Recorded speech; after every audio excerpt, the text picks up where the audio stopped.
Con mai ấy anh có cho luôn tân mấy cái gì?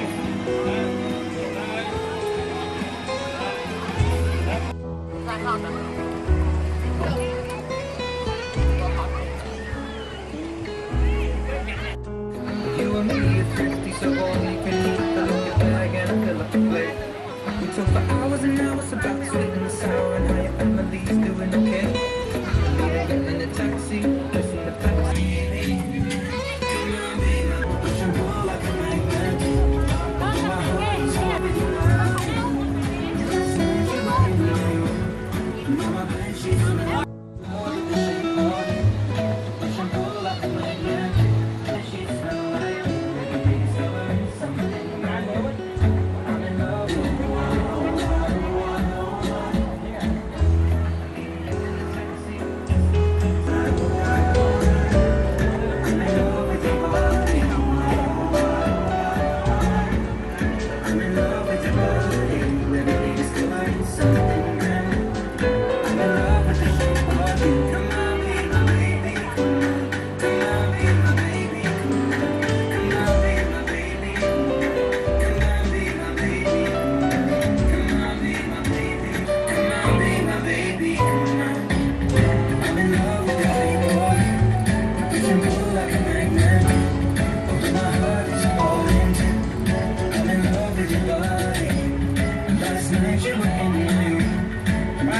She smells like your body.